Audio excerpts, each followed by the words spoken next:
मैं आनंद बाज़ार ग्रुप में काम करता था। रविवार का संवाददाता था और मेरी स्टोरी संडे में भी छपती थी। अकबर साहब संडे के एडिटर थे। एक दिन उनका फ़ोन आया कि तुम कल शाम को कलकत्ता चले आओ। मेरे दिमाग में सवाल उठा कि क्यों, पर क्यों का कोई मतलब ही नहीं था। संपादक का हुक्म था, जाना था। मैं कलकत्ता आ गया।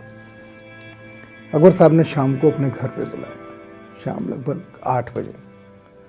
मैं शायद 8:30 बजे उनके यहाँ पहुँचा तो देखा कि अकबर साहब के घर पे जैसी शाम बनती है पत्रकारों की, वैसी बन रही थी और वहाँ 3 लोग और थे। अब मेरी कमअक्ली कहिए, मैं उन तीनों को पहली नज़र में नहीं पहचान पाया। तब अकबर साहब ने कहा, ये जावेद अख्तर है। नाम सुनते ही हो गया कि अच्छा ये जावेद अख्तर है। ये शबाना आज़मी है।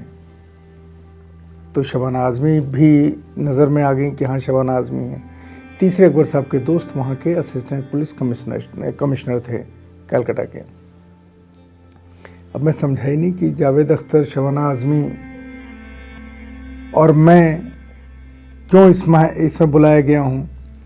बल थोड़ी देर बातचीत हुई, 1 घंटा गुजरा। तब अकबर साहब ने कहा कि संतोष, जावेद साहब एक फ़िल्म लिखना चाहते हैं डाकुओं के ऊपर, और वो रियलिस्टिक फ़िल्म लिखना चाहते हैं, तो इनको कुछ बताओ। मैं उन दिनों मीडिया वर्ल्ड में और अपने अखबार में ख़ासकर डाकुओं के ऊपर मेरा स्पेशलाइजेशन हो गया था। मैंने डाकुओं के एरियाज़ में वक्त गुजारा था, दिन गुजारे थे। सोशियो इकोनॉमिक नज़रिए से उनके बारे में लिखा था। कई डाकुओं से मिला था, जिनमें छविराम भी थे, जिनमें घनश्याम भी थे, मलखान भी थे, और बाद में फूलन का नाम भी उसमें शामिल हुआ।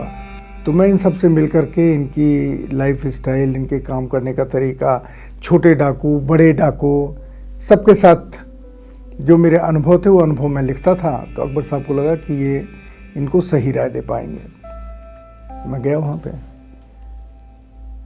लेकिन वहाँ कोई बात नहीं की। अकबर साहब ने कहा कि तुम ऐसा करो कि इनके साथ कल वापस दिल्ली चले जाओ और ये दिल्ली में बात करेंगे वहाँ पे। और फिर तब तक जावेद साहब की वो फिल्म आ गई थी अमिताभ बच्चन वाली, जिसमें अमिताभ बच्चन और रेखा की कहानी थी, जिसका गाना था, अभी याद आता है तो बताता हूँ।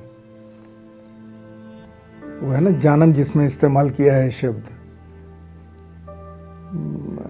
गाया है लता जी ने। गाना मुझे याद नहीं आ रहा है। तो इसके ऊपर वहाँ जो असिस्टेंट पुलिस कमिश्नर थे, उनको ये जानम बहुत उत्तेजित कर रहा था कि जावेद अख्तर ने किस तरह इस शब्द का इस्तेमाल किया है। अगले दिन हम दिल्ली आ गए।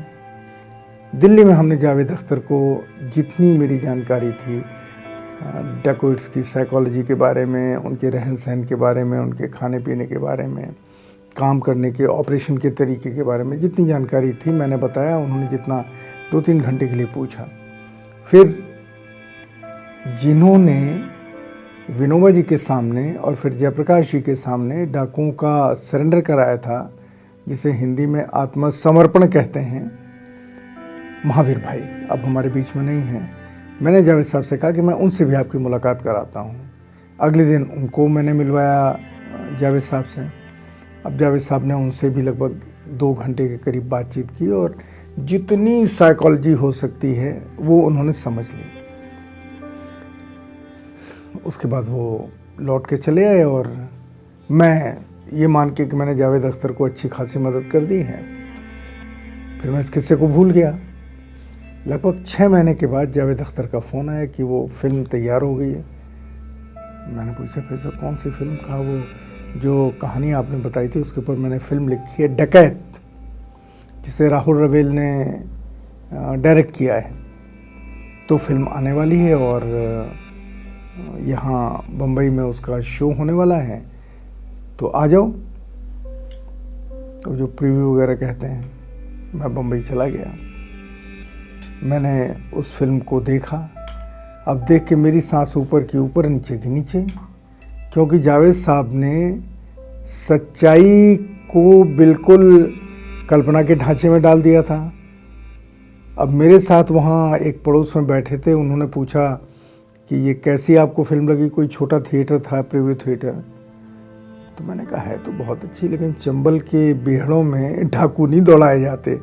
अब वहाँ जावेद साहब ने किया हो या राहुल रवेल ने किया हो, जिसने भी किया हो, उन्होंने सनी देओल को घोड़ों पे दौड़ा दिया चंबल के बीहड़ों में। घोड़ों का क्या काम वहाँ पे? तो एक रियलिस्टिक फिल्म अनरियलिस्टिक हो गई, और वो इस तरीके से फिल्म बनी, देखने में बड़ी भव्य लगी, पर लोगों ने उसे स्वीकार नहीं किया। अब बाद में मुझसे जावेद साहब ने कहा, तो मैंने कहा कि जावेद साहब फिल्म तो बहुत अच्छी बनी है। अब मैं क्या कहता हूँ उनसे, क्योंकि फिल्म बन गई थी, सेंसर हो गई थी, रिलीज़ होने जा रही थी, आप मेरी राय पूछ रहे हैं। आपको राय पूछनी थी पहले पूछते आप। लेकिन मैं जितना मैं जानता था उतना मैंने उनको अपनी जानकारी दी, लेकिन उस जानकारी का कोई इस्तेमाल फिल्म वर्ल्ड में नहीं हुआ, अब तक नहीं हुआ। जितनी डाकुओं को ऊपर फिल्में बनी वो सब कल्पना के आधार पे ज़्यादा, सच्चाई के आधार पे कम। एक फिल्म बनी, वो भी मेरी कहानी के आधार पर बनी, पर बॉबी जिंदल ने उसमें मेरा नाम नहीं दिया। कहानी लोगों ने मेरी सुनाई उनको, फूलन की कहानी। ये किस्सा फिर कभी आगे। पर डकैत फ्लॉप हुई सिर्फ इसलिए क्योंकि उसमें सच्चाई का पुट कम था और उस कल्पना का पुट ज़्यादा था, जिसे लोगों ने स्वीकार नहीं किया। जो डाकुओं से जुड़ी हुई उन्होंने चाशनी उसमें डाल दी थी।